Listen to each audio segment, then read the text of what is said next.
Canal YouTube HL História Legal, do regional para o universal. A educação nos campos de cima da serra, 1831-2023, Vacaria, Rio Grande do Sul, Brasil. O ano é 1962, Escola Municipal, que passa em 1991 a se denominar Escola Estadual de Ensino Fundamental Vitória Quintela da Silva Lee. Episódio 2. Entrevistado Orlando Ribeiro de Souza Neto, ex-aluno, atualmente vereador. 1. Vídeo inicial. 2. Fotografias e filmagens da mostra científica da escola. 3. Sujeitos da história. 4. Entrevista com o ex-aluno da escola, Orlando Ribeiro de Souza Neto.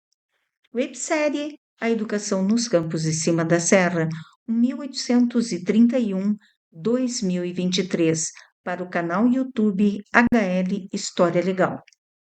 Canal YouTube HL História Legal, do regional para o universal. Aqui do extremo sul do planetinha, no Brasil, Rio Grande do Sul, para o extremo norte, a oriente, a ocidente, para o coração do planetinha. Estamos aqui então com mais um episódio, o episódio número 3 da Escola Estadual de Ensino Fundamental Vitória Quintela da Silva Lee. E trazemos então nesse vídeo muito especial o entrevistado Orlando Ribeiro de Souza Neto, com 35 anos, natural de Vacaria, músico com licenciatura em música na Escola Claretiano, em Curitiba, Paraná, e pós-graduação em Educação Musical. Pós-Claretiano, Caxias do Sul, em Caxias do Sul, Rio Grande do Sul. Muito bem, então temos aí um músico especializado, né, que atualmente é vereador em Vacaria, que foi aluno dessa querida escola, Vitória Quintela da Silva Lee. E ele nos traz o seu depoimento, né, sobre a sua experiência na escola Vitória Quintela da Silva Lee, suas opiniões sobre a educação, né, e nós trazemos aí, junto com a entrevista do Orlando, nós trazemos a mostra científica do Vitória Quintela da Silva Lee. Essa mostra que foi feita em julho de 2025, onde nós fomos avaliadores dos trabalhos. Eu, o Orlando e o Arthur, né? O Arthur, que depois ali nós vamos identificá-lo, também participou da avaliação, né, dessa mostra científica, que esses trabalhos nos surpreenderam muito pela qualidade dos trabalhos e pelo tema que eles utilizaram. Que o tema é o uso da água, é o ciclo da água, o uso o aproveitamento da água da chuva através das calhas nas casas, né? Esse uso para lavar os carros, para lavar a calçada, para molhar as plantas no jardim ou na horta. Achei muitíssimo interessante e muito pertinente esses trabalhos da mostra científica da escola Vitória Quintela da Silva Lee. É o que nós trazemos nesse vídeo, né? É a entrevista do Orlando, que é um aluno que fez todo o ensino fundamental nessa escola, né? Todo o ensino fundamental. Depois, então, ele saiu dali, passou pelo desafio de escolher uma nova escola para fazer o ensino médio, né? E depois, então, licenciou-se em música e pós-graduou-se também, teve um ensino muito importante em música, né, bem especializado nesse setor. E aí ele veio a ser também secretário, né? Ele veio a ser diretor executivo da Secretaria de Cultura e Turismo de Vacaria. E atualmente ele é vereador e ano que vem ele vem a ser vice-presidente da casa, né? Da Câmara dos Vereadores. Ele vai ser vice-presidente em 2026. Então, esse vídeo está maravilhoso pela qualidade desses trabalhos. Nós fotografamos as maquetes, tem também sobre energia limpa, energia eólica, tem várias coisas. Tem um vídeo muito especial, que aí os créditos eu deixo para a equipe do vereador Orlando, que é um vídeo que traz o que é chamado no Ateliê Livre, na área das artes, de instalação. Os alunos fizeram uma instalação numa sala de aula representando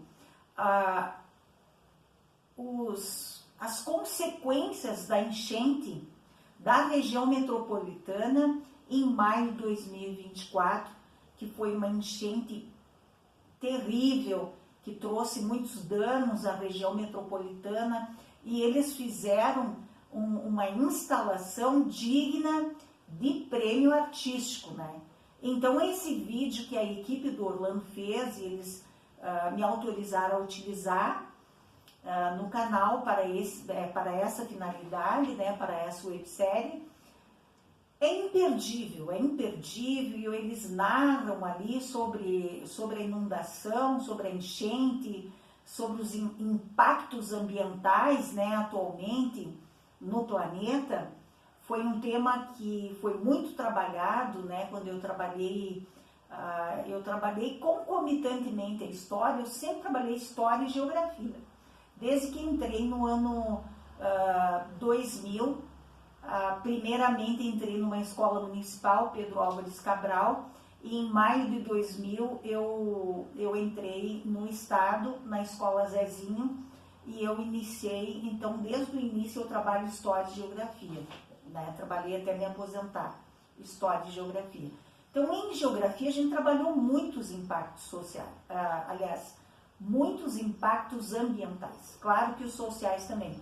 Mas o contexto que eu quero trazer agora nesse momento são os impactos ambientais, a sustentabilidade, esses trabalhos que as crianças trazem, dando dicas de como utilizar, reaproveitar a água da chuva, utilizar a energia eólica. Olha, são muito importantes, muito importantes. E outro detalhe que eu quero trazer nesse vídeo agora, nesse vídeo inicial, é esses livros aqui. Eu quero fazer uma homenagem ao Jules Verne, né? Esse livro aqui esse livro é histórico, né? É histórico. Eu não estou fazendo propaganda para a IBEP, né? Mas a editora é a IBEP, né? E esse livro é icônico para mim, é icônico. Minha filha me deu de presente agora de Natal, né? Ela trouxe do sítio lá do pai dela. Esse livro aqui era dos filhos, né, do meu ex-sogro, do seu Nelson Neri, e agora me deram de presente aqui de Natal, através da minha filha. Mas esse livro é icônico porque quando eu estava casada com o pai da Marina, o Nelson Neri, eu usava esse livro aqui, então escaneava as histórias aqui em quadrinhos, que é história real, né? É história, cada capítulo, né, com um tema. Aqui eu abri aleatoriamente, vamos ver que tema que é, mas cada capítulo tinha uma parte em forma de histórias em quadrinho, né? Aqui tá falando do feudalismo, ó. Os servos da gleba viviam com suas famílias no feudo do seu suzerano. Trabalhei muito sobre o feudalismo em história, né? Nem sempre eles eram obrigados a prestar serviço militar, mas tinham que cultivar suas terras, que é a de seu senhor, e contribuir para a dote da filha do suzerano. Mesmo recuperando a liberdade pela compra da carta de alforria, não podiam deixar as terras. Bom, esse é um pequeno exemplo. Esse livro é icônico e é da IBEP, e como eu falei com a Zenilda Reck, a diretora dessa escola, sobre livros de qualidade, esse livro é um livro de qualidade, ele tem toda a história geral, ele tem desde a história antiga até o final. E aí depois aqui, ó, a IBEP lançou um outro livro, dá para ver aqui, ó, IBEP, não estou fazendo propaganda, mas eu tenho que dar os créditos, mas é outro livro maravilhoso que eu usei muito com os meus alunos, é esse livro que vem bem posterior ao do Guilherme, né? Esse livro aqui, deixa eu ver se eu tenho o ano, porque do Guilherme eu não consegui descobrir o ano, mas com certeza esse do Guilherme aí, anos 60, 70. E esse aqui, vamos ver, esse aqui deve ter o ano. Com certeza tem que ter o ano, né? Imagina. Vamos ver se eu consigo. Instituto Brasileiro de Edições Pedagógicas, IBEP.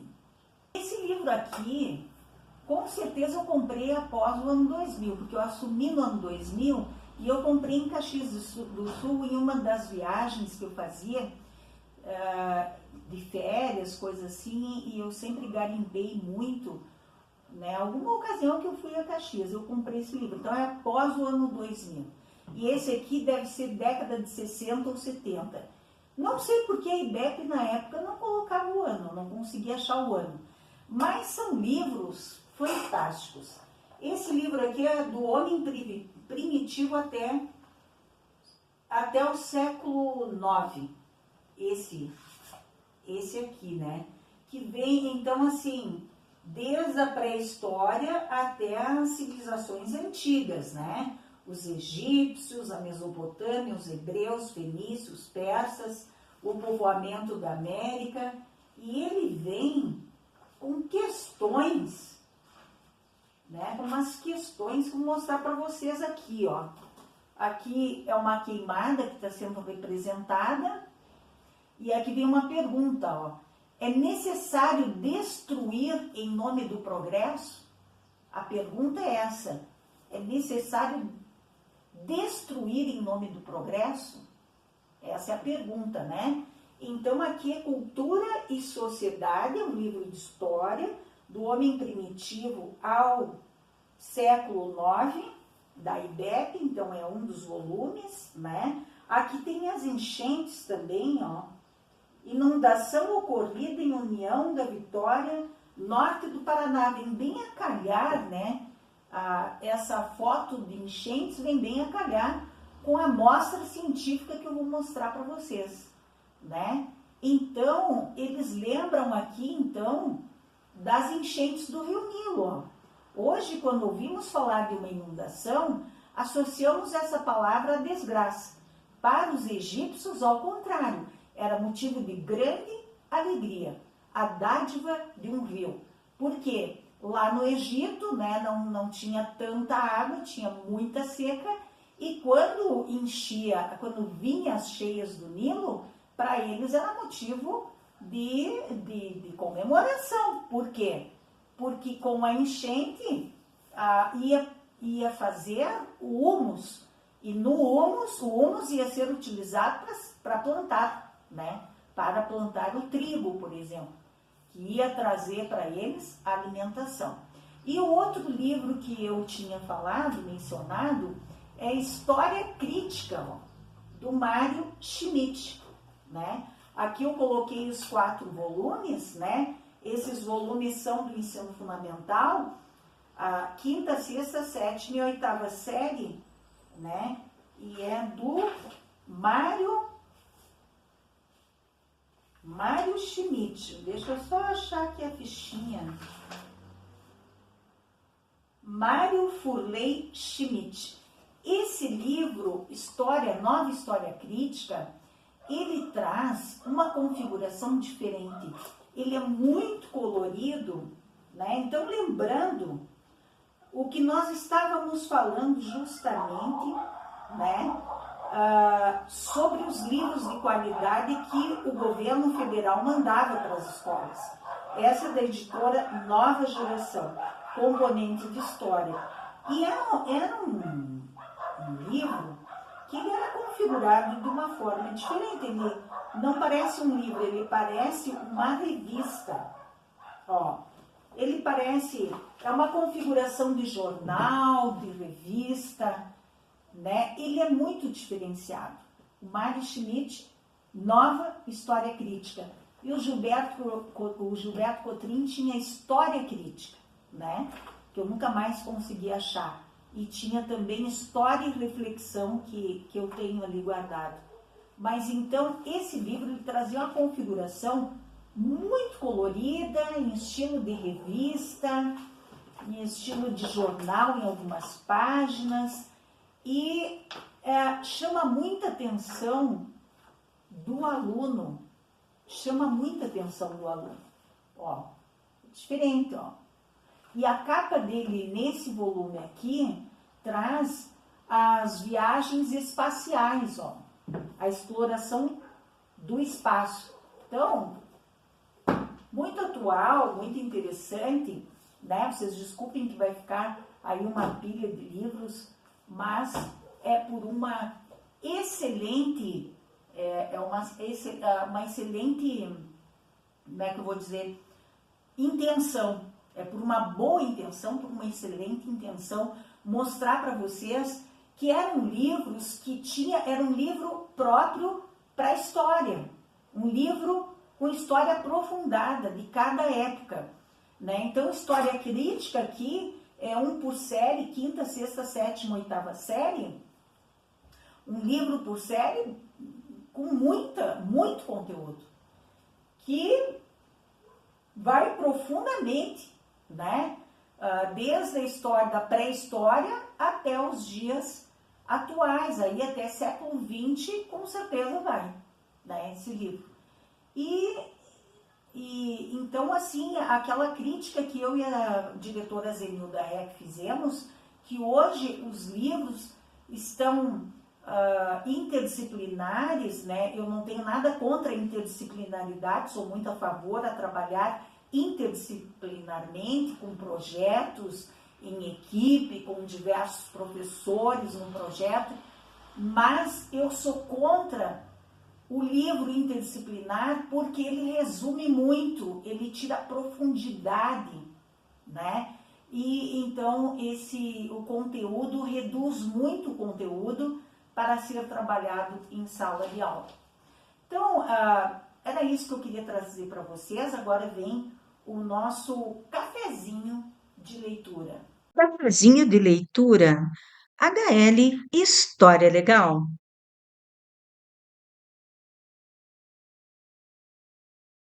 O Cavalo Branco.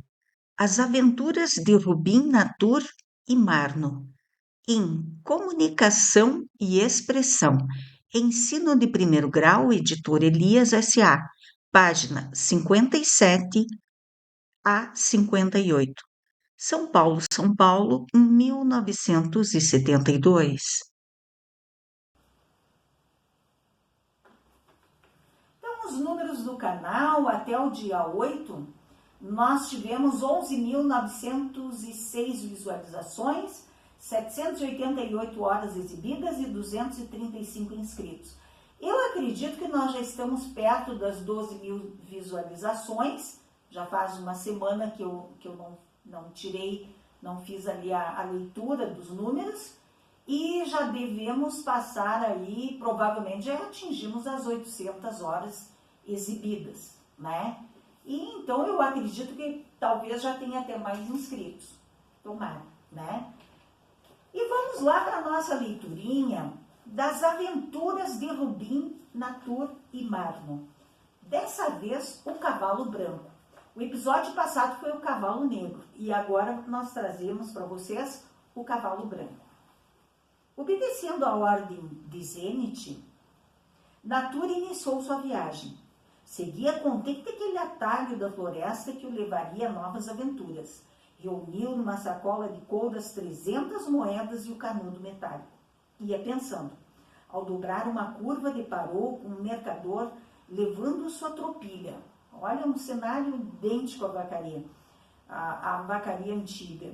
Imediatamente decidiu que faria a viagem naquele cavalo branco, lindo como a luz e veloz como o vento. Preocupou-se achando que suas 300 moedas não seriam suficientes para comprar tão maravilhoso animal. Aproximou-se impressionado com a beleza do cavalo, atraindo a atenção do mercador, que lhe disse rudemente: afaste-se, criei este animal para um rico vendedor de sedas que me ofereceu 10 moedas pelo mais belo cavalo. Um mercador como eu nunca perde um bom negócio. Natur nada disse. Sentando-se à beira do atalho, retirou do saco algumas moedas e começou a contá-las. Pacientemente pôs-se a empilhá-las, até completar 15. Só então olhou para o mercador, que já tinha a mão estendida, e assim montando no seu cavalo branco, lindo como a luz e veloz como o vento, Natur desapareceu na estrada. Olha só. A galope, né? Tipo como era antigamente em Macaria. Ao entardecer do 4º dia de viagem, chegou às ruínas de um templo. Estava tão cansado que acordou bem cedo, com a algazarra de um grupo de crianças. Ainda tonto de sono, percebeu que seu cavalo era o motivo de tanta alegria. Sorrindo, olhava a cena quando sentiu a aproximação de alguém. Era uma mulher com cabelos presos num coque, o corpo magro, coberto de roupa simples, e cujo olhar irradiava bondade e resignação. Natur sentiu-se bem diante daquela mulher e, confiante, dirigiu-lhe a palavra. Desculpe-me ter invadido seus domínios, mas cheguei tão cansado e não vi ninguém. Não se preocupe, filho. Essas ruínas são vestígios de um templo sagrado, que foi destruído por um terremoto. Muitos lares foram também arrasados. Agora estas pedras que restam são o abrigo seguro que encontrei para acolher essas crianças desamparadas. Se quiser, pode ficar conosco. E de que vivem vocês? Vivemos da caridade do povo, que apesar de não estar em boa situação, sempre nos auxilia com um pouco de sua comida. Natur comoveu-se, poderia resolver essa situação. De que lhe valeriam as moedas de ouro na sacola, se aquela gente necessitava delas para sobreviver? Pegando todas as moedas, entregou-as à mulher. Seguiu contente sua viagem, conseguira minorar o sofrimento daquelas crianças. E afinal, ainda lhe restava o maravilhoso cavalo branco.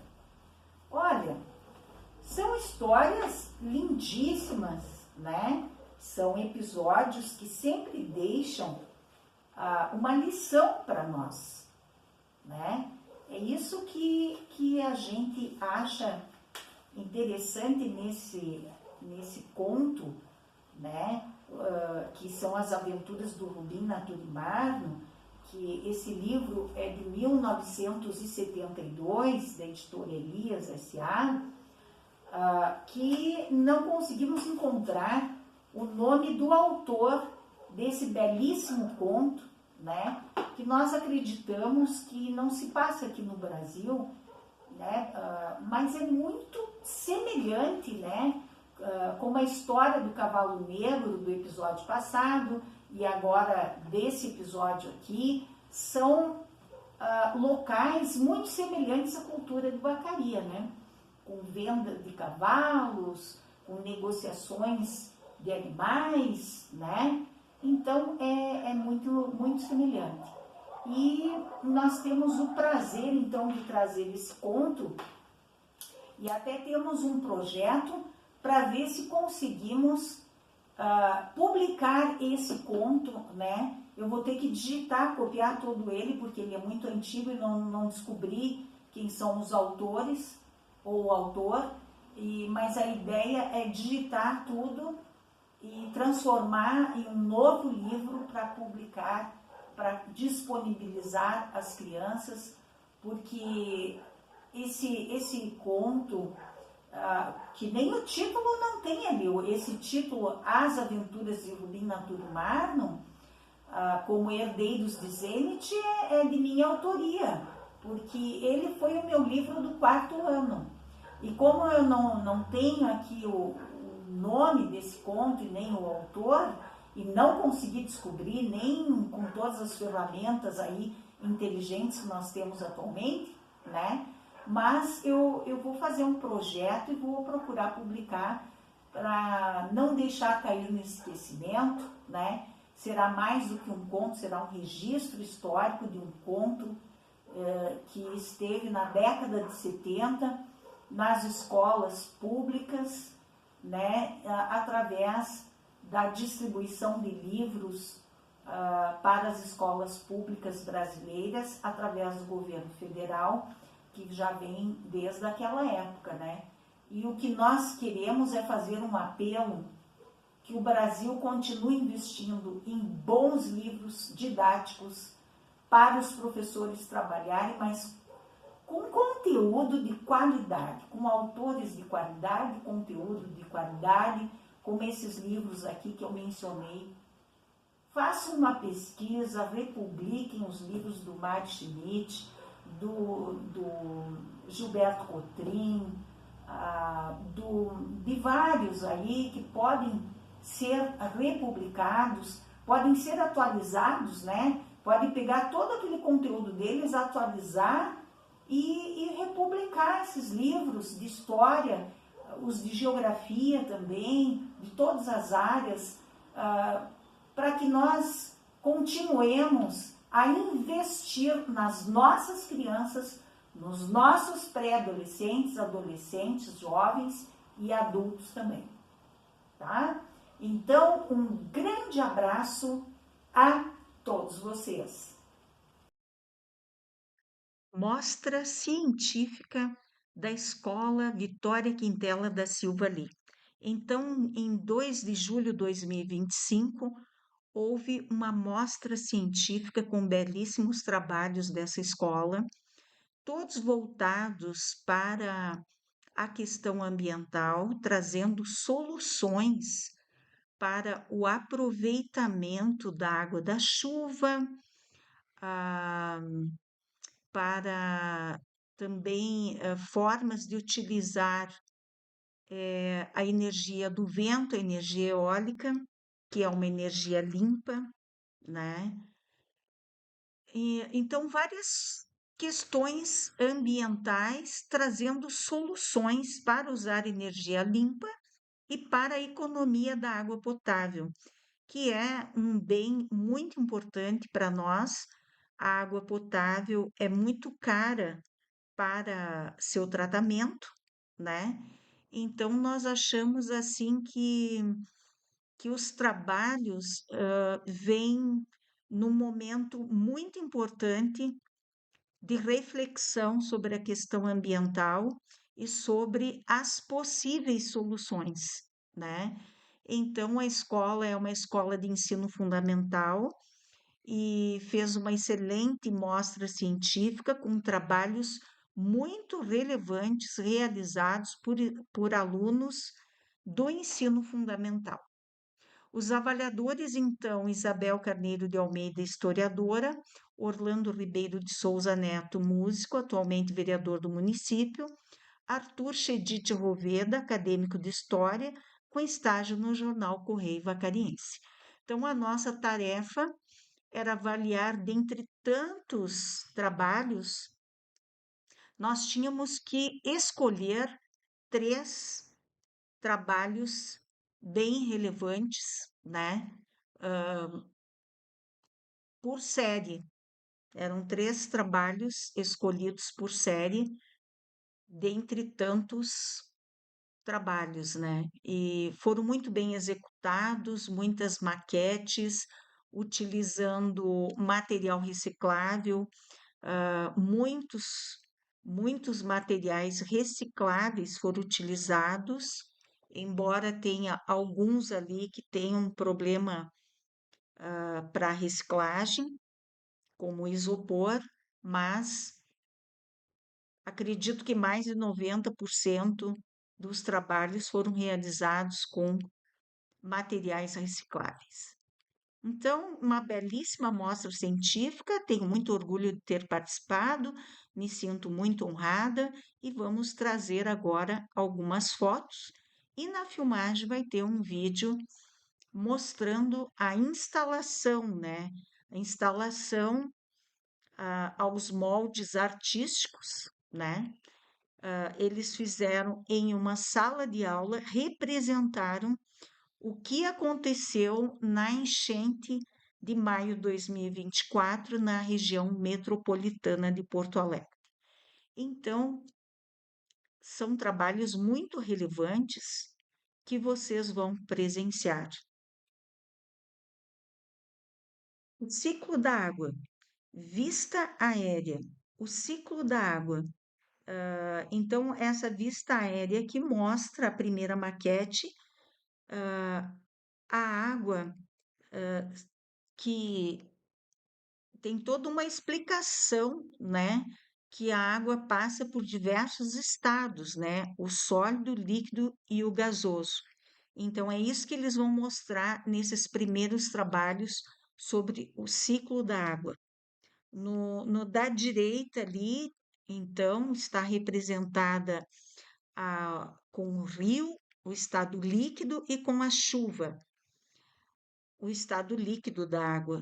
Um boneco de neve e uma parte ali com neve, com material representando a neve, o estado sólido da água, né? E acima, com nuvens de algodão, eles representam o estado gasoso da água.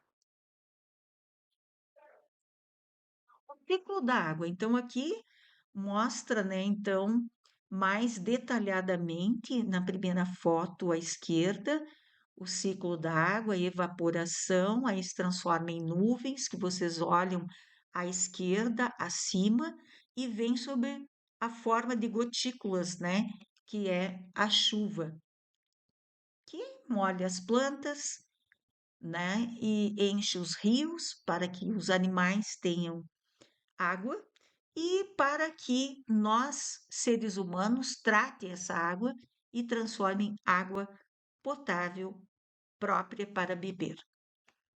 Na foto da direita tem uma outra paisagem com cachoeiras, né, representando o estado líquido da água. Ao lado, uma área com neve, tem até um boneco de neve, tem neve, gelo, né, que é o estado sólido da água. E mais à esquerda, nós temos um painel com nuvens de algodão representando o estado gasoso da, da água, né? E diversos rios ali, que é água em estado líquido. Então, é o ciclo da água, uma coisa inexplicável, né? A ciência explica como acontece, mas não explica de onde surgiu, né? Quem será que fez esse ciclo da água? Quem foi o engenheiro da ciência que fez o ciclo da água tão perfeito em todas as formas que nós necessitamos para viver? Estados da água, sólido, líquido e gasoso. Então, aqui, né, tem a vista aérea dessas maquetes brilhantemente feitas, né? À esquerda, nós temos uma foto mostrando uma cachoeira, rios, ao centro, um terreno com neve, um boneco de neve, e na extrema direita, nós temos ali a terra, né, que está representada por erva mate, né, muito significativo usar a erva mate para fazer a grama, né? Temos rochas ali e rio em torno, né, das rochas. Então, são várias formas de representar muito criativas feitas pelas crianças. Aí era um retângulo, né? E do lado de cá aparece na forma circular, que é mais ou menos a forma do globo terrestre, né? E eles colocaram ali também rios, montes, grama, né? E representando ali então a água em estado líquido, nessa de cá é mais água em estado líquido, né? E na, na, na da esquerda, nós temos ali em estado líquido e sólido, né? Não está aparecendo aqui o gasoso nesses dois, não tem as nuvens de algodão, mas muito bem representado, estado líquido, sólido e líquido, né? Aqui então a captação da água da chuva e aproveitamento. Ângulo frontal, uma casa em ângulo frontal, e aqui o que eles querem mostrar é que a água da chuva pode ser totalmente aproveitada, né? Captada através das calhas, armazenadas, né, em caixas d'água, né? E então ali eles têm a captação, que é através das calhas, o armazenamento através das caixas d'água e a reutilização, eles estão usando ali para molhar a grama do lado esquerdo e do lado direito eles estão usando para molhar a horta, uma horta que foi toda plantada, né? O que eles representaram com figurinhas. No ângulo lateral direito, eles mostram bem em detalhes a horta, né? Com saladas, ali a terceira figurinha de cima para baixo, né? Alface, pés de alface, né? Tem vários tipos, tem árvores plantadas, tem várias plantas plantadas. O que eles querem mostrar que a água da chuva pode ser captada através de um sistema feito através das calhas, armazenada em uma caixa d'água e utilizada para molhar as plantas, né? Então aqui temos esse ângulo frontal e lateral. E aqui nós mostramos o ângulo frontal mais detalhado, com a captação da água da chuva e aproveitamento, onde eles mostram a captação, o armazenamento e a reutilização. Eu penso que essa ideia aqui deveria ser muito mais difundida e que nós deveríamos ter em todas as casas, todos os prédios, todas as fábricas, todos deveriam utilizar, já está mais do que em tempo de utilizar a captação da água da chuva e o aproveitamento. Seria uma economia imensa com a água potável, que ainda se utiliza para lavar calçadas e garagens, e não deveríamos, né? Deveríamos utilizar a água aproveitada da chuva para lavar esses espaços e deixar a água potável para alimentação e banho, né? Banho do ser humano, né, que precisa de uma higiene diferenciada e, e alimentação e para beber, né? E as outras, as limpezas, inclusive de vasos sanitários, podem ser feitos com água da chuva, né? Isso é uma ideia que tem que ser muito difundida. Captação da água da chuva e aproveitamento. Ângulo frontal, que mostra uma outra casa, utilizando as calhas como meio de captação da água, armazenando também em caixas d'água e utilizando para molhar as plantas, as gramas e lavar as calçadas, né? Tem o ângulo frontal e o ângulo lateral direito. Ali no lateral direito mostra bem a caixa d'água. E a ideia, então, é captar essa água da chuva, armazenar em caixas d'água e utilizar em todos os espaços externos e internos para limpeza, né? Para limpeza no geral e para molhar as plantas. E para os animais também pode ser utilizado. Captação da água da chuva e aproveitamento, ângulo frontal à esquerda, nessa casinha com o telhado cor-de-rosa, mostra detalhadamente ali o espaço doméstico com uma enorme caixa d'água, né, externa. E a ideia, então, é mostrar o aproveitamento da água da chuva, de todas essas maquetes aqui. Na casinha azul ali, nós aumentamos no ângulo lateral direito, mostrando mais detalhadamente a captação da água da chuva através das calhas da casa, vão para as caixas d'água e tem até uma cisterna, ó.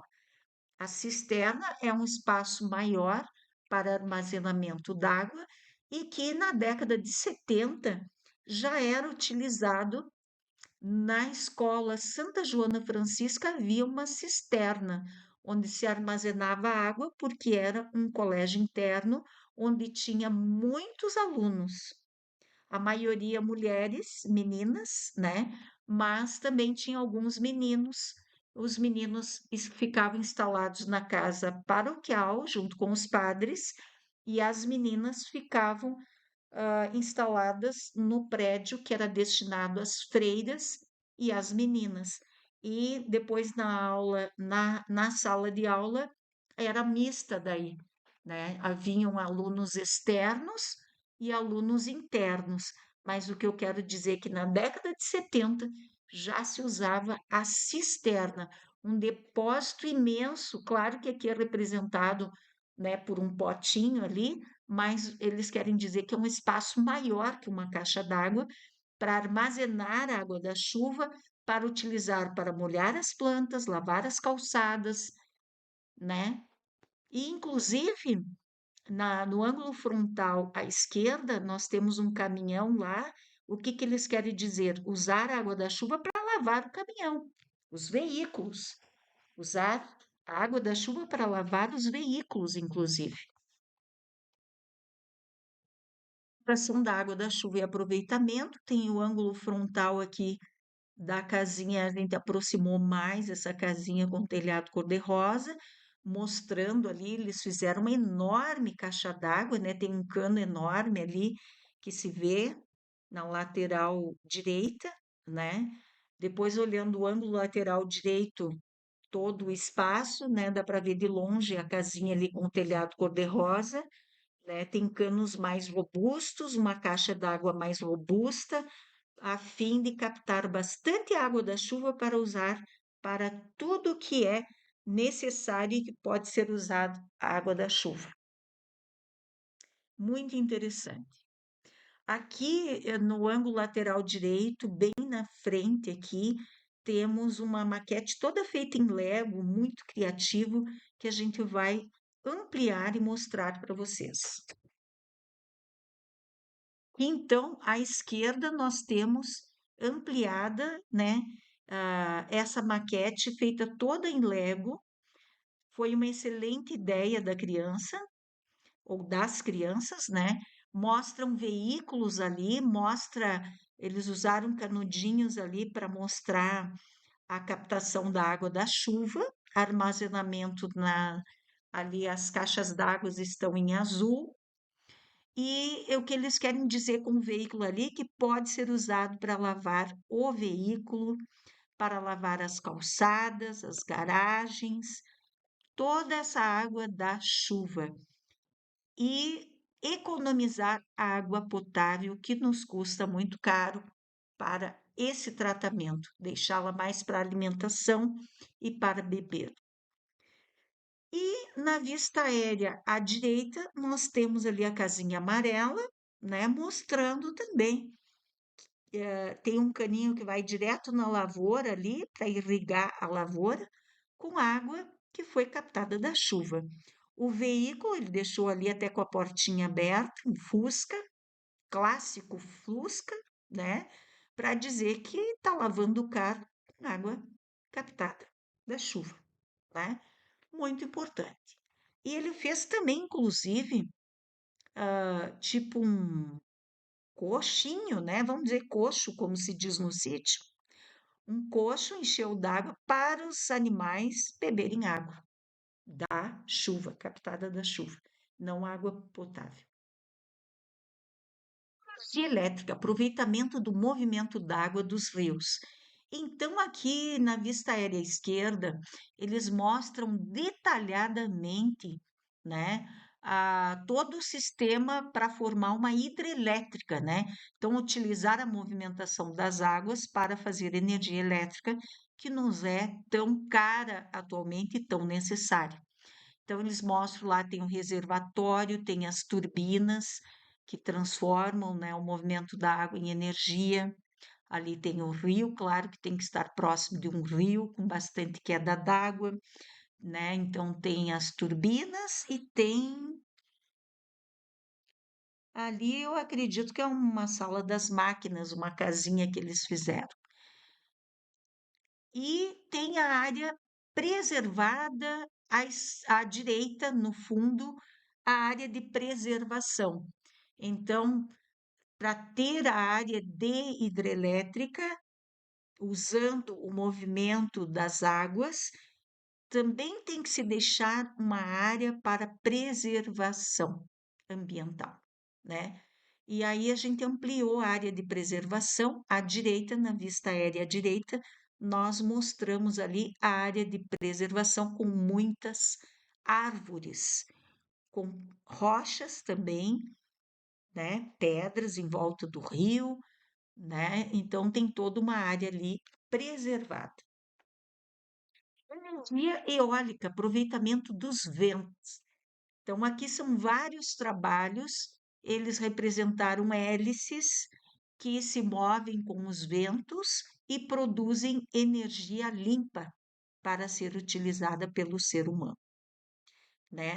Em ambas as fotos, tanto da esquerda como da direita, a ideia é mostrar hélices, diversos tipos de hélices que são movimentadas pelos ventos e produzem energia, né, que é uma energia considerada limpa.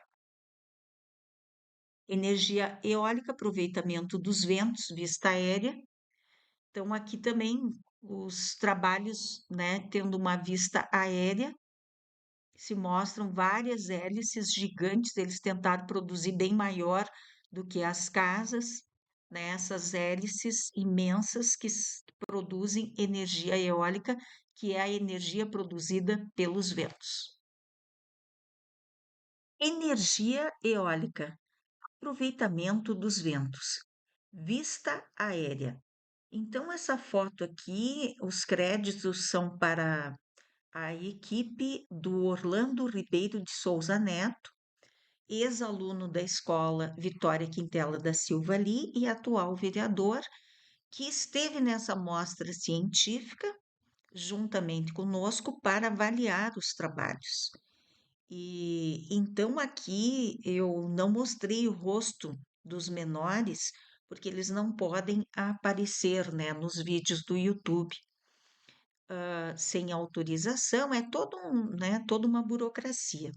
Mas o importante é verificar a foto, porque da foto.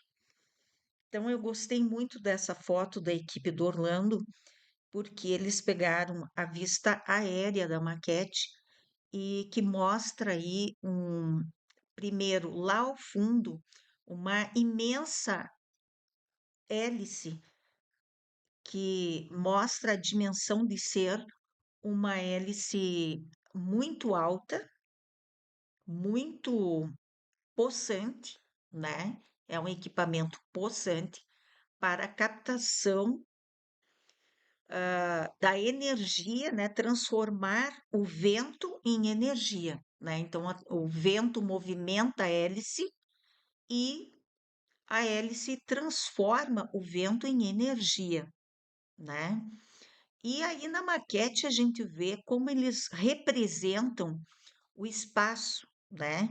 Como nós vivemos nos campos de cima da serra, que é um espaço que tem muitas plantações e as atividades principais são as plantações, a agricultura e a criação de animais. Então, a gente verifica, mesmo sendo um meio urbano, que tem hortas grandes, né?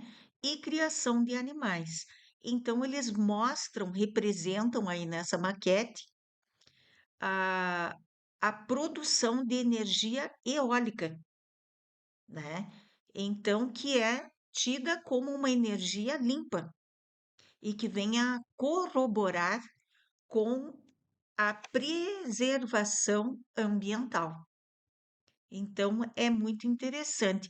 E eles colocaram até uma plaquinha lá da velocidade, ó, 40 quilômetros por hora. Então, a gente verifica que é o perímetro urbano, né? Porque tem mais que uma casa, tem ali o asfalto e tem também a plaquinha 40 quilômetros por hora. Quer dizer que tem pessoas e animais circulando por ali, né? A pessoa não pode andar numa velocidade que andaria numa, numa estrada federal ou numa estrada estadual, enfim, né? Ele vai andar a 40 por hora porque está dentro do perímetro urbano e tem que tomar um certo cuidado com os seres vivos, né?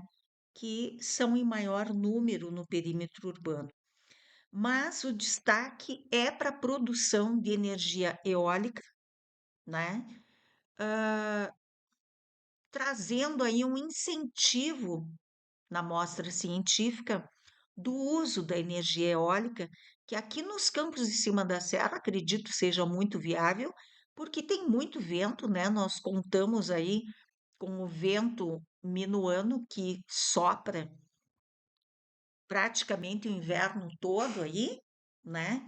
Que poderia fazer com que nós economizemos energia, outros tipos de energia, né? Com a utilização da energia eólica, que é a energia produzida pelos ventos através desse equipamento que são hélices imensas, possentes, né? Que ficam em determinados espaços girando e transformando essa energia em energia elétrica.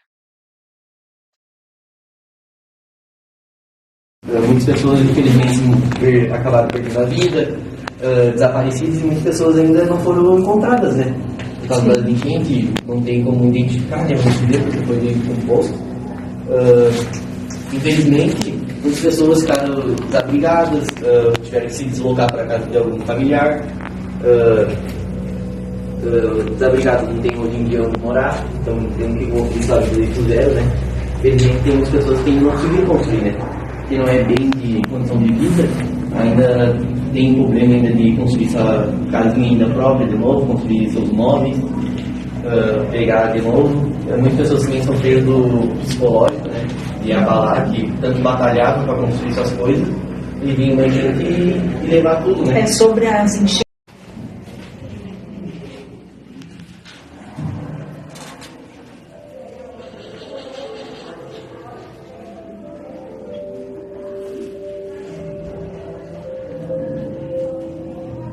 Bom dia a todos. Hoje eu falarei um tema de grande relevância. As enchentes. Trata-se de um fenômeno diferente, causar inúmeros transtornos e gera impactos significativos tanto para o meio ambiente quanto para a sociedade. Ao longo desta apresentação, discutiremos as principais consequências dessas ocorrências e, sobretudo, as formas de prevenção que podem minimizar seus efeitos e proteger a população.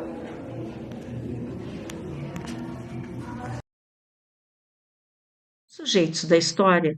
Nosso entrevistado Orlando Ribeiro de Souza Neto, 35 anos, natural de Vacaria, Rio Grande do Sul, músico, com licenciatura em música na Escola Claretiano em Curitiba, Paraná, e pós-graduação em educação musical no Pós-Claretiano Caxias do Sul, em Caxias do Sul, Rio Grande do Sul.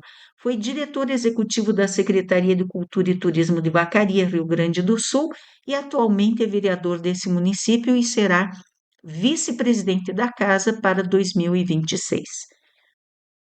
Websérie A Educação nos Campos de Cima da Serra, 1831-2023, para o canal YouTube HL História Legal.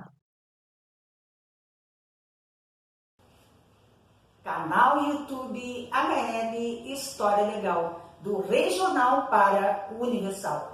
Então estamos aqui para entrevistar o senhor Orlando Ribeiro, vereador atualmente aqui do município de Vacaria, Rio Grande do Sul, Brasil, que foi aluno da maravilhosa escola Vitória Quintela da Silva ali.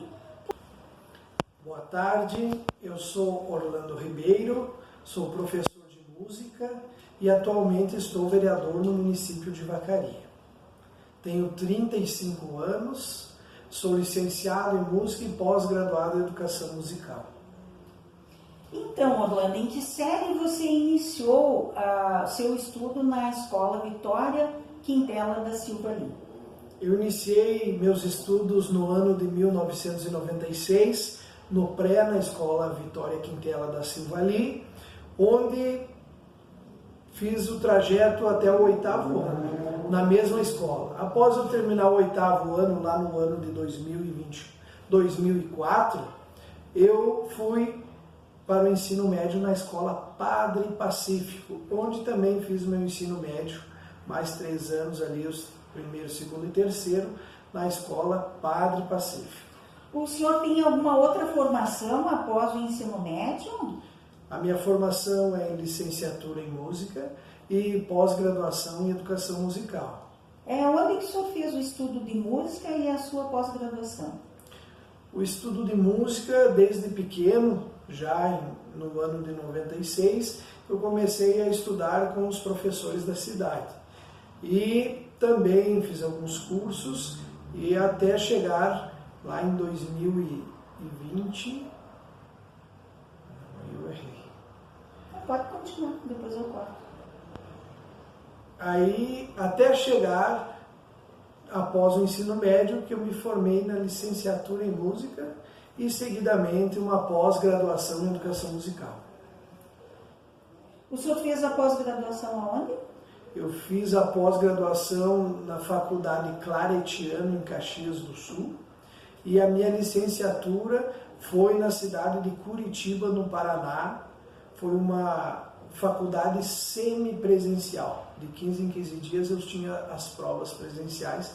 E vou falar aqui algo muito importante de abordar, que devido às condições financeiras, eu ia de carona com os caminhoneiros, de carona com a banda Raízes, que viajava para a cidade de Curitiba, no Paraná. Então eu sempre viajava de carona para mim conseguir terminar essa minha formação, porque todo ano aumentava o valor da passagem do ônibus, também aumentava a mensalidade da faculdade, e com a ajuda da banda Raízes e dos caminhoneiros, eu consegui terminar essa formação, que foi uma luta muito grande, mas foi muito gratificante ter essa experiência, essa luta de ir até Curitiba de carona com os caminhoneiros. Quantos quilômetros o senhor viajava, então, para ir até Curitiba? 465 quilômetros. Olha, é bastante, né? É uma luta, né, para a pessoa se profissionalizar, né? Foi uma experiência de vida muito grande, prof. Mas voltando à escola, então, Vitória Quintela da Silva ali, o senhor gostava de estudar ali? Como é que foi a sua experiência do pré até a 8ª série nessa escola? Do pré à 8ª série também, porque eu sempre me criei, eu nasci em Vacaria e me criei no bairro Jardim dos Pampas.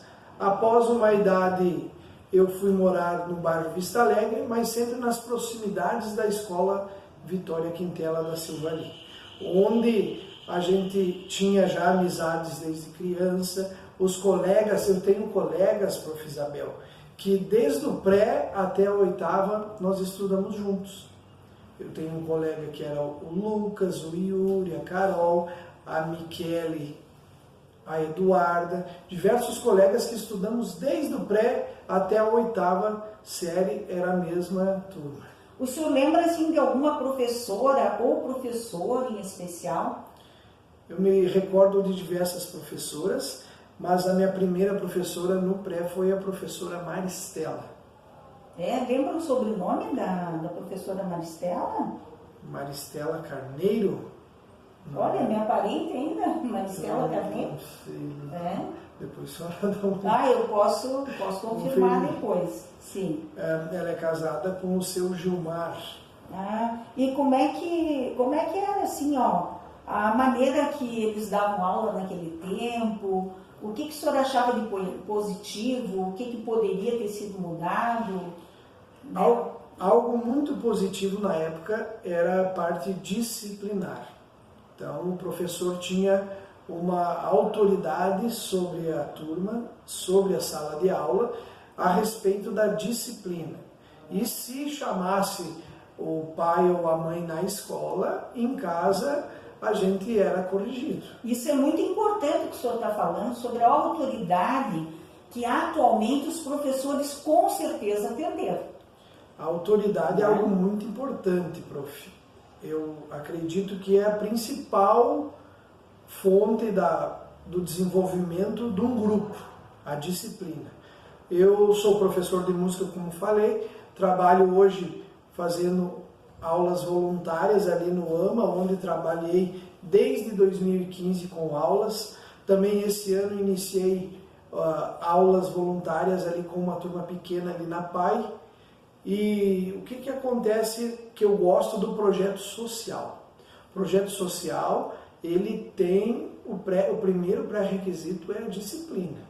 Então, a gente consegue abordar diversos assuntos na aula, a gente consegue corrigir de uma maneira, claro que com amor, com carinho, mas a gente consegue corrigir as crianças sem ter um receio que hoje a professora que está na sala de aula regular já é um pouquinho mais complicado. Então, quantos alunos mais ou menos o senhor tem no total, assim, juntando esse seu projeto, também aquelas escolas que o senhor faz ali como voluntário? Quantos alunos o senhor tem atualmente? Esse ano é o ano que eu estou com menos alunos. Eu estou com em torno de 100 alunos. Eu tenho também um projeto na quinta-feira à noite, que a gente dá aula ali no salão da igreja do Show da Fé, ali na Rua Santos Dumont. Temos 3 turmas. Então são 3 turmas grandes, tem os alunos do AMA e temos mais essa turma na PAI. Mas esses alunos são de que idade mais ou menos, a faixa etária? Eles são de 7, 8 e daí não tem idade limite. 7, 8 anos para cima, então o senhor lida com crianças, pré-adolescentes e adolescentes? Isso, também trabalhei com aulas de música na cidade de Monte Alegre dos Campos, onde nós temos até um CD gravado, prof. Com músicas autorais, tem músicas autorais com as crianças do AMA, na época eu também trabalhava no CEAVA, naquela época eu tinha em torno de 400 alunos, dividido em diversas turmas. Sim, isso eu estou até lhe perguntando pelo seguinte, para lhe perguntar, esses alunos todos que o senhor tem algum problema com a disciplina? O senhor teve algum imprevisto com algum pai de aluno? Como é que está sendo para o senhor? Prof, como eu falei, eu trabalho somente em projetos culturais, sociais, culturais, então a gente tem essa liberdade de chamar a atenção do aluno e chamar o pai e conversar. Graças a Deus, eu até hoje não tive nenhum problema grave, mas a gente sabe que às vezes tem alunos que não gostam do instrumento musical, não gosta da aula de música, que ele não tem o mesmo desenvolvimento que a turma tem. Sim.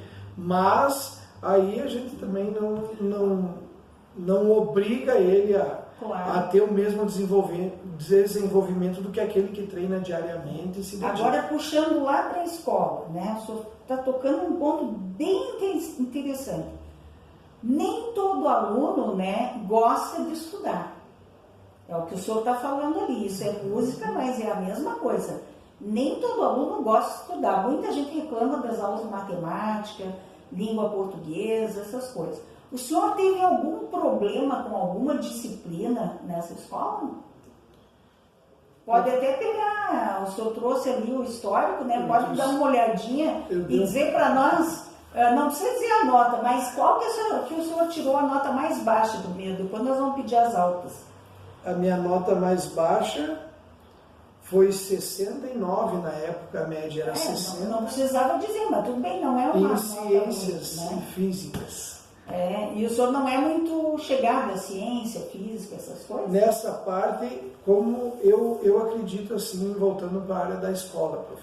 Sim. Também a gente é criança, a gente quer brincar, a gente talvez depende também de um familiar, dar uma puxadinha. Claro, outra coisa que o senhor está mencionando, lá em casa, os pais têm que ter, se não tem os pais ali que possam dar apoio, mas um tio, uma avó, um avô, será que eles têm essa obrigação ou não com a criança? Eu acredito que a família tem sim essa obrigação de dar esse suporte para a criança, de acompanhá-la para o melhor desenvolvimento, porque lá na frente, prof, lá na frente vão sentir falta. Eu, graças a Deus, aqui nos boletins eu nunca tirei vermelho, eu nunca rodei. Não, rodeio, as suas notas são excelentes, né? Imagina, a menor nota 69 é quase 70, que seria o 7 Isso, né? seria o 7. Que é o satisfatório, não é uma nota ruim. E as né? demais notas, a senhora pode ver ali, é tudo 80, 90, então...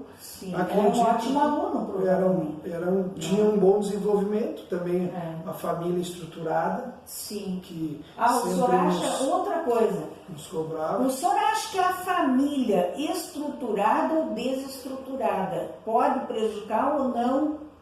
Como que pode acontecer isso aí? Eu acho que é algo bem complexo, porque se a família, por mais que a criança não tenha ou o pai ou a mãe, mas a criança tenha, a avó, a tia, o tio, alguém que lhe auxilie, eu acredito que ela está tendo esse suporte dentro da sua casa. Então, como eu estava dizendo, graças a Deus eu nunca rodei nenhum ano. A única coisa é que lá no ensino médio, onde a gente já é mais jovem, sim, a gente já quer sair, eu nunca rodei também, nunca tirei vermelho, mas eu me arrependo de eu não ter me dedicado nos estudos. No ensino médio? No ensino médio. O senhor médio. acha que teve uma baixa, assim? Isso, teve uma baixa no desenvolvimento. Por quê? Hoje as crianças vou dar um exemplo, prof. Deve dar exemplo. Que eu nunca fui para fora do país, um exemplo nos Estados Unidos, eu nunca viajei longe assim. Mas a criança está tendo oportunidade na escola, em geografia, de conhecer o mapa, de conhecer os estados, os países, as localizações, todo o desenvolvimento. Se ela não estuda, não se dedica para aprender, quando ela chegar na fase adulta e ela talvez tiver uma oportunidade de trabalhar fora do estado, fora do nosso país, ou até mesmo viajar a passeio, ela não aproveitou aquele momento para ter aquele conhecimento maior, tanto na parte de trabalho, quanto na parte turística, desenvolvimento, saber o que... Aí eu gosto de trabalhar com eletricidade, eu vou para um estado ou para algum lugar que seja apropriado, que tenha mais essa parte de elétrica. Então o senhor acha que falhou nisso, se tivesse dedicado mais, estaria melhor preparado para ir para fora, digamos? Se eu pudesse voltar atrás, eu só me dedicaria mais. Não me arrependo do que aconteceu, do que eu fiz, porque a minha vida teve esse desenvolvimento e tudo deu certo, graças a Deus. Sim. Mas o que eu só me arrependo é de eu não ter me dedicado mais enquanto eu não trabalhava. Que daí a gente tinha tempo e não se dediquei como eu poderia me dedicar. Agora, antes desse episódio, o último episódio que nós lançamos nessa websérie foi da Escola Bernardina Padilha. Então, o senhor está mencionando aí, se eu tivesse me dedicado mais, poderia ir para fora e tal. Justamente, 2 alunos lá do Bernardina Padilha, um está no México e o outro está no Japão. Infelizmente, esse do Japão me passaram o contato, mas tem pessoas que têm, assim, não querem ser filmados. Sim. Então ele não deu o depoimento dele. Mas o colega dele, o Armiliato, que foi o Mauro Armiliato, que ele mandou seu depoimento, que ele mora em Caxias do Sul, ele se formou no Bernardina Padilha em eletromecânica. Daí voltou como professor depois, foi professor anos no Bernardina, depois ele foi embora para Caxias do Sul, se tornou empresário no ramo da eletromecânica, se aposentou agora, mas continua atuando no ramo de eletromecânica. Então isso tudo começou dentro da escola, né? Então isso que o senhor está colocando, talvez algumas pessoas tenham mais incentivo dos familiares do que outros. Talvez lá nesse momento faltou também uma ajudinha, né, de dizer, ô fulano, se dedica melhor, né, que é o teu futuro que está em jogo, né?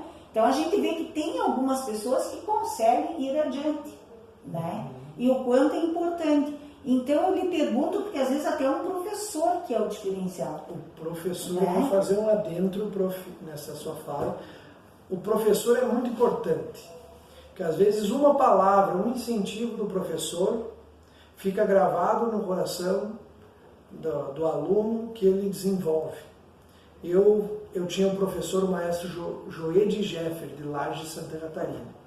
O maestro era meu professor aqui na Associação Orquestra Sinfônica de Vacaria, e eu tocava na noite, eu tocava com bandas de baile, eu toquei na banda Carícia, na banda Raízes, e quando eu comecei a estudar a parte teórica, e com o professor Joedi Jeffer, ele me incentivou a fazer a faculdade. Mas eu tinha no meu pensamento que música não dava dinheiro, eu não ia conseguir viver de música. E esse professor me incentivou, ele disse, como não, se eu vivo de música e vivo muito bem? Me mostrou outras maneiras e me incentivou. Foi aí aonde eu coloquei no meu coração que ia estudar e fui viajar longe buscar minha formação. Então, às vezes, o professor, ele é muito importante, que às vezes uma palavra de incentivo, que o aluno pode, se ele quiser se dedicar, se ele obedecer, se ele se dedicar, ele pode chegar onde ele quiser. Isso aí também foi documentado historicamente através do depoimento do professor Enéas, do atual curso, né, de eletromecânica do Bernardina. Eu estou fazendo esse link com o Bernardina, porque justamente o professor Enéas, ele foi um aluno que reprovou. E ele ele reprovou acho que na 7ª série, se não me engano, e ele se desestimulou. E aí foi uma professora, deu aquele puxãozinho de orelha, não físico, né? Mas foi e disse, mas escuta, Enéas, se tu não se dedicar, tu não vai pra frente, tu quer repetir de ano de novo, deu assim aquela chacoalhada nele. E daí ele se esforçou, passou aquele ano, e depois nunca mais ele voltou. E daí parece que ele disse que teve um incentivo, assim, daí ele pegou um amor por estudar. E continuou estudando, fez pedagogia e voltou para a escola como professor, que hoje ele é coordenador do curso. Né? Então isso é muito importante, né? Muitas das vezes o aluno se espelha no professor. Claro. Nós temos também um caso de um que era meu aluno, lá no projeto do AMA, e hoje ele é o professor, o Gabriel Reck, tem a sua escola de música e também vive de música. Então daí para a gente tirar da mente das pessoas o preconceito, né? Que não pode viver de música, ou que músico não trabalha. A música é um trabalho, é um estudo, tem a faculdade, a música a gente tem que estar sempre praticando e se dedicando, estudando, para não parar no tempo.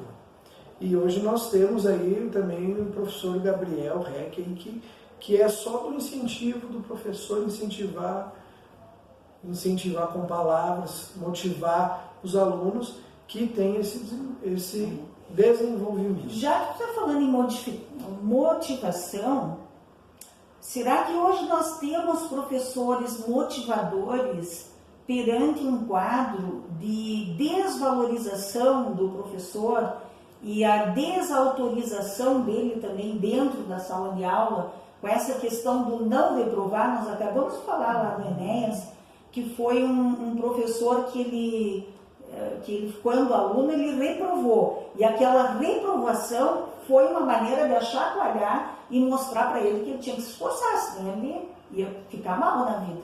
Né? Agora, o professor é pressionado a passar o aluno, mesmo que ele não tenha conhecimento. Isso desautorizou ele dentro da sala de aula. Ele perdeu a autoridade. Por quê? Porque os alunos pensam assim, eu fazendo ou não fazendo, eu vou para frente, eu vou ter o diploma do mesmo jeito. O que tu me diz sobre essa questão? Nós temos professores motivados atualmente na educação? Eu acredito que desde o quesito de salário, que é a compensação, a pessoa tem que trabalhar com a mente boa, né? Ela trabalha com amor, com coração, mas ela também tem que estar com o seu bolso agradável para se manter e desenvolver. Hoje nós vimos, eu digo a nível da nossa cidade, muitos professores até com quesitos da sua saúde mental, devido a ser muitas cobranças e ela não pode, hoje ela não tem autonomia, ela não pode exigir como deveria. Porque se a criança chegar lá no 3º ano, ela ainda não está alfabetizada, prof, e ela vai chegar no 4º ano de que maneira? Então, eu acredito que essa parte de não reprovar, eu acho que é algo errôneo, essa é a minha opinião. E o professor não tem como ele cobrar, porque a criança vai passar. E aí desestimula também o professor, e aí, nessa parte dele não ser reprovado, aí já acabou a hierarquia, a disciplina, já não tem mais a disciplina do professor e aluno. Bom, voltando à Vitória Quintela, como era o teu relacionamento com os dirigentes da escola, professores, colegas?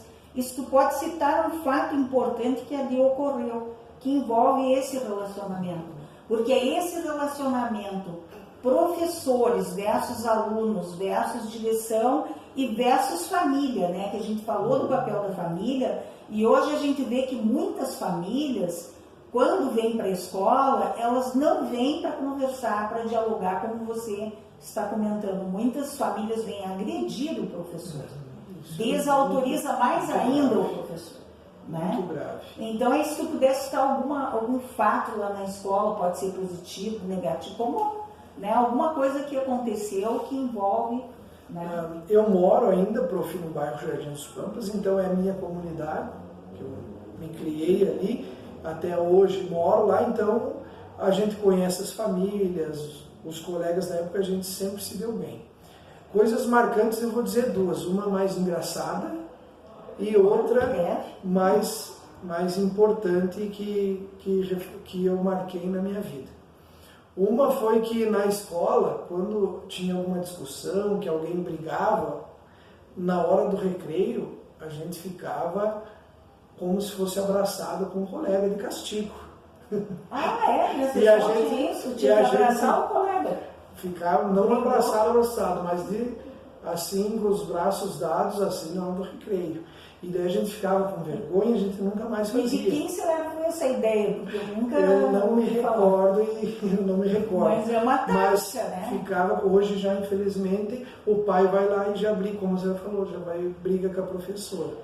Então, lá na época, a gente ficava com vergonha e ninguém mais fazia.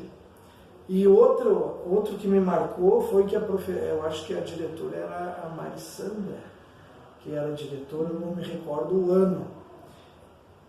Foi feito um livro onde era de fábulas, que as crianças da escola faziam suas fábulas e era selecionada essas fábulas e era composto um livro com as fábulas, com as histórias das crianças. Bem legal. Então, e quando eu estive diretor executivo da Secretaria de Cultura e Turismo, eu utilizei uma ideia parecida. Eu abri um edital para toda a rede de ensino, estadual, municipal, federal, onde as crianças mandavam seus poemas e poesias como tema. Um exemplo, aqui eu tenho só esse livro, Vacaria, Terra dos Rodeios e Terra da Maçã. Então a gente mandava o tema e eles mandavam os seus poemas, suas poesias, os seus desenhos. E a gente também compôs esse livro, que foi algo que eu guardei no meu coração lá da escola Quintela. Que legal. A ideia o senhor teve lá, né? Quando foi aluno lá, aconteceu isso. Isso. Aí, mais tarde, o senhor, dentro de uma Secretaria de Cultura, né? Teve a ideia de reproduzir essa ideia, foi uma ideia boa, né? Isso, e até me recordo, porque eu também estive uma fábula minha que esteve dentro do livro da escola Quintela ali. O senhor acha que foi importante para a sua formação estudar nessa escola? Pode contar lembranças que queira compartilhar com a comunidade? Na escola Quintela, como eu me recordo, a disciplina era muito boa, os professores eram todos de alto padrão, então o desenvolvimento dos alunos, como eu citei meus colegas anteriormente, um é agrônomo, outro trabalha com grãos, todos eles, a Maria Eduarda é professora pedagógica. E então todos dessa turma, teve uma que se formou também em Portugal, a Michele. Então todos essa turma minha, desde lá de pré, todos eles hoje são pessoas bem vistas na sociedade com desenvolvimento. Então significa que os professores, a escola nos deu todo o suporte necessário para hoje nós estarmos aqui também, né, trabalhando em prol da nossa cidade. Isso aí. Não, muito interessante.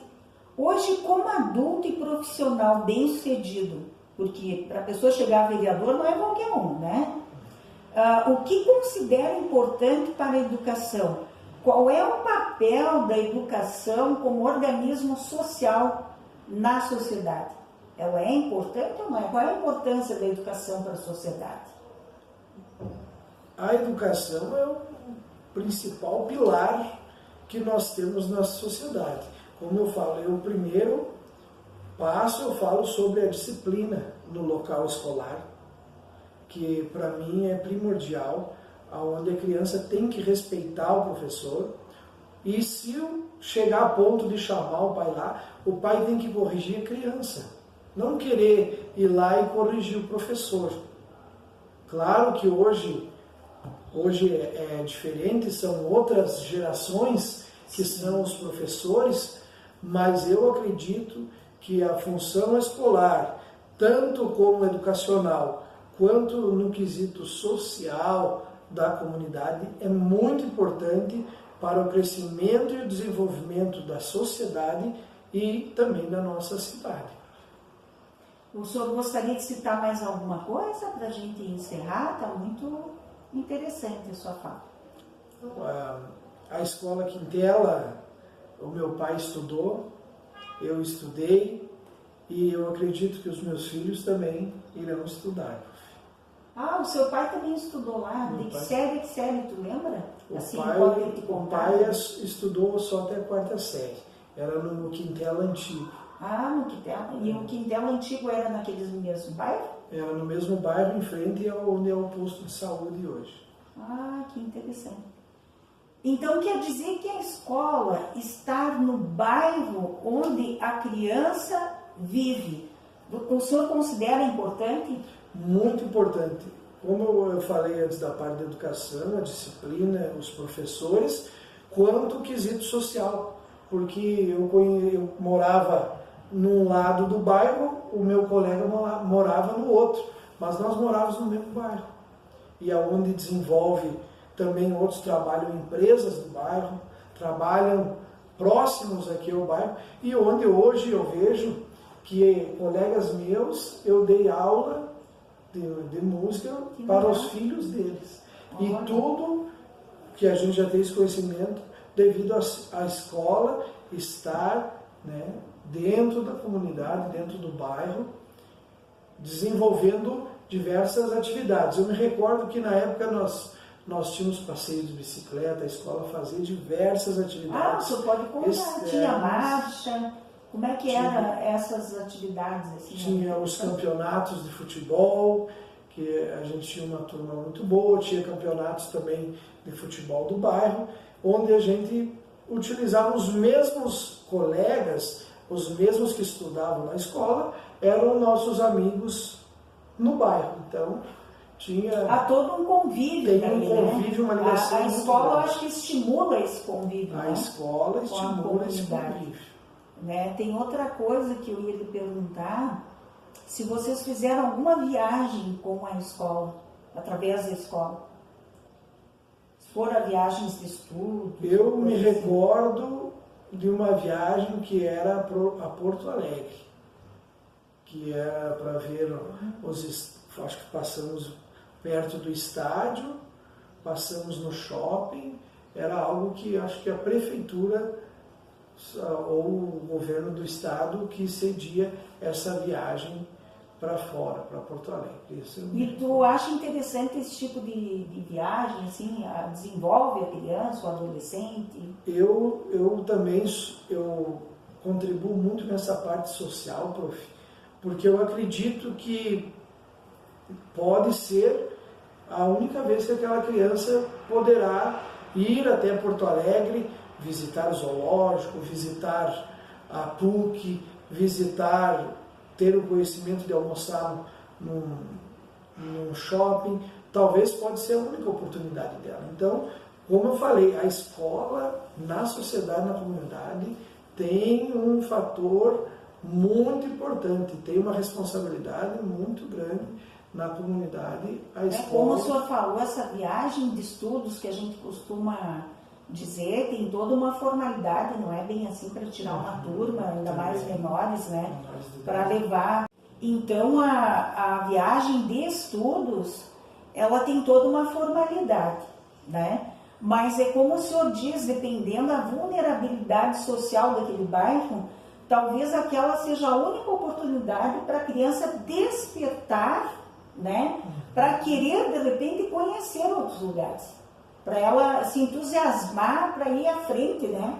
Para não ficar, às vezes, só ali na comunidade, mas ela poder expandir, né? Estudar em outros lugares, assim como o senhor foi para Curitiba estudar, né? Talvez se não tivesse essa viagem a Porto Alegre, o senhor não tivesse perdido esse medo. Não, eu posso estudar lá. É longe, mas eu vou, consigo carona, eu vou como der, né? Porque isso é ter coragem, né? E também muito da vivência dos outros. A gente tem várias histórias, então a gente tem que pegar aquela história boa, aquela história de desenvolvimento e também se basear naquela história, porque daí se a gente ficar nas histórias ruins, no pensamento que não posso, não dá, não tem desenvolvimento. Por isso que eu falei que a professora, o professor, na sala de aula, incentivar o aluno, incentivar as crianças, tem um desenvolvimento diferenciado lá na frente, porque fica gravado no coração dos alunos. Aquela atitude que o senhor falou ali, da professora, colocar vocês de castigo abraçado, assim, não totalmente abraçado, mas enfim, isso estimula um gesto de humanidade. Sim, que não é isso estimula relações humanas, né? Das quais nós estamos muito carentes hoje. Né? Hoje, após a pandemia, como nós conversávamos antes em off, Nossa, está bem diferente a parte afetiva, né? Depois ficou muito tempo, e a geração nova que já veio nas aulas virtuais também tem essa vazão escolar, tem uma grande vazão escolar, mas eu acredito que a valorização dos professores, o desenvolvimento de uma aula com amor, com um bom incentivo, eu acredito que reflete na educação do aluno. E eu penso assim, ó, que a gente não teve tanta tecnologia. Eu, por exemplo, fui alfabetizada com o lápis do meu pai em casa, através do meu tio, porque meu pai tinha saído de casa.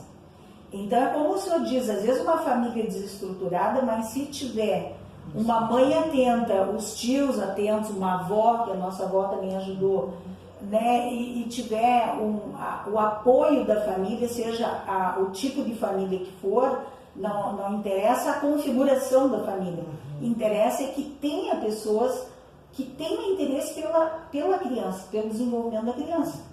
Porque se você tem esse interesse dentro da tua casa, e eu tive muito isso, eu fui muito estimulada pelos meus irmãos, pelos meus tios e pela minha mãe. Então, isso faz toda a diferença na vida de uma criança. Ela não vai desistir de viver, ela não vai... Olha só os índices de suicídio que nós temos atualmente, né? Por quê? Porque muitas vezes as crianças, elas são delegadas a terceiros, e a terceiros que não estão interessadas nelas. Elas vão ali, cumprem o seu papel, o seu dever ali, mal e porcamente, e não dão a atenção devida à criança. Por isso que às vezes o professor tem essa parte da disciplina, mas também tem a parte de conversar, da vivência com o aluno, porque ali o professor sabe o que acontece até mesmo em casa.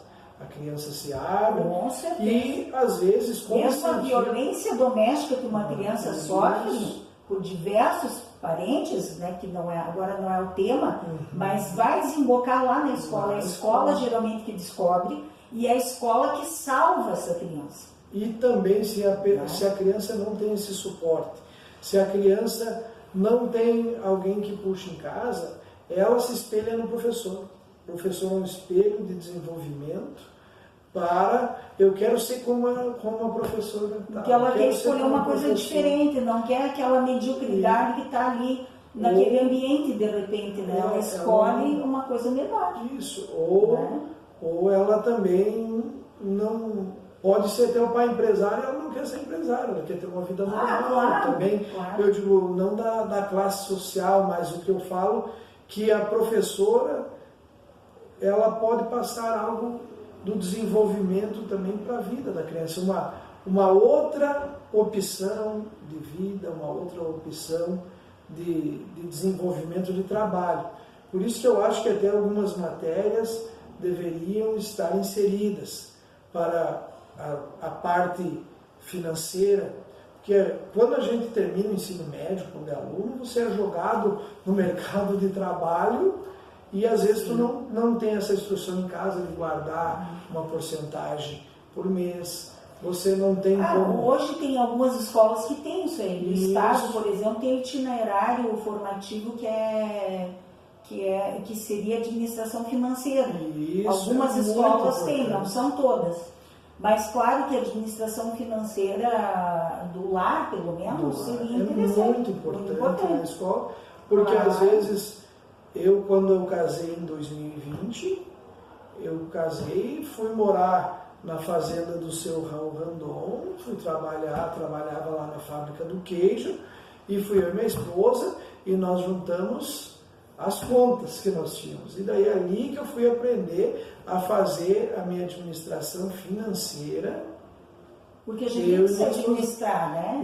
Aí que eu fui aprender a administrar a minha casa, lá com 20 anos de idade. Era uma coisa que teria já que na escola, aprendendo, né? Que na escola se tivesse algo, como a senhora falou, direcionado à educação financeira, que é a nossa vivência de hoje, eu acredito que seria muito importante para o desenvolvimento aí também da nossa sociedade em um todo. Nossa, existe um endividamento muito grande das pessoas, no geral, da população, né? Então, um pouco essa falta, mas um pouco também... É o planejamento. Também tem a desvalorização de vários profissionais no mercado de trabalho, não só do professor. Né? A gente aqui está discutindo a educação, mas se a gente for ver a população, ela é muito desvalorizada em vários setores. E aí também, mesmo que ela saiba se administrar, às vezes não consegue dar conta. Né? Mas aí isso é outra história. Então, nós vamos aqui nos despedir do público, né? Está excelente aqui esse bate-papo aqui com o vereador Orlando, né? Para o websérie Educação nos Campos de Cima da Serra, para os episódios da Escola Vitória Quintela da Silva Lee. Um grande abraço a todos vocês. Bibliografia, 7º Encontro dos Municípios Originários de Santo Antônio da Patrulha, docentes da escola, histórico da Escola Estadual de Primeiro Grau, Vitória Quintela da Silva Lee, Este, Porto Alegre, Rio Grande do Sul, 1996, página 437 a 438. Documentação fornecida por 23ª Coordenadoria Regional de Educação, assessora Gilmara. Entrevistado, Souza Neto, Orlando Ribeiro D., músico, vereador do município de Vacaria, Rio Grande do Sul. Websérie A Educação nos Campos de Cima da Serra, 1831-2023, para o canal YouTube HL História Legal. Muito obrigada a todos vocês. YouTube HL História Legal, proprietária Isabel Carneiro de Almeida, e-mail historialegal2022@gmail.com, Instagram História Legal 2022. Não deixem também de seguir o nosso Instagram, onde tem todas as mais de 130 capas de todos os vídeos produzidos pelo HL História Legal. Série a educação nos campos de cima da serra, 1831-2023. Créditos: autora Isabel Carneiro de Almeida. Filmagem, fotografia, edição de vídeo, narração e escrita. Foto, energia eólica. Vídeo, instalação com o tema Enchentes da região metropolitana e maquetes com o mesmo tema, equipe de Orlando Ribeiro de Souza Neto. WhatsApp 51996899085, PDF 25, físico R$ 50. Para aquisição do livro O Frigorífico Vacariense nos Campos de Cima da Serra e o Milagre Brasileiro, 1964-1997. Uma verdadeira relíquia, já que é o único registro que se tem do frigorífico vacariense, o Friva. Websérie A Educação nos Campos de Cima da Serra, 1831-2023.